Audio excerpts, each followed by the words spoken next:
J'ai pu m'apercevoir que tu avais beaucoup de persévérance pour faire venir ces personnes-là. Notamment par rapport à ce que tu m'avais partagé sur Eckhart Tolle. Donc, est-ce que tu veux nous partager comment tu as fait pour faire venir? Parce que je trouve que cette dynamique d'accepter le refus, mais ne pas le prendre comme étant définitif, Ouais, c'est ça. je trouve ça juste extraordinaire parce que beaucoup de personnes dans des projets, donc là on change un peu de registre, mais dans des projets qu'ils peuvent avoir personnellement ou professionnellement, ils prennent un nom comme étant un nom définitif, sans réaliser que le nom d'aujourd'hui ne veut pas dire nom demain. Et je pense que tu as pu expérimenter quelque chose d'extraordinaire qui vraiment illustre ce que la persévérance est. Donc est-ce que tu veux nous partager un petit peu par rapport à Eckhart Tolle? L'expérience, c'est que le non n'est qu'un nom de l'instant présent.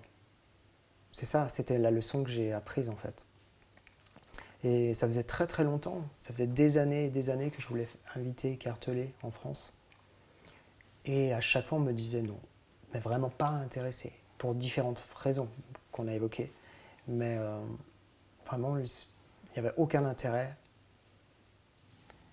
pour Eckhart et son équipe. Quand je dis son équipe, en réalité c'est toujours Eckhart, pour venir en France. Donc j'avais tout le temps des noms. Et puis, la première fois, j'étais très très déçu parce que je ne voyais pas pourquoi. Enfin, ça ne me semblait pas logique. Et puis, j'ai régulièrement, quand je dis régulièrement, peut-être tous les trimestres, réécrit pendant des années une lettre à un contact, au même contact. Parfois un autre contact qui me renvoyait vers le même contact. Et à chaque fois, j'affinais aussi mon projet. C'est-à-dire ça devenait plus construit, plus solide, plus précis. Mon engagement devenait aussi différent. Je ne faisais pas des copier-coller de mon mail. J'écrivais ce que je ressentais à cet instant-là, tout en étant très très solide au niveau professionnel.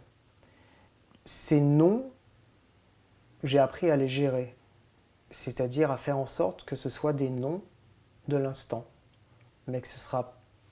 Et vu que je l'avais déjà, le nom, c'était à moi d'avoir un oui, plus tard.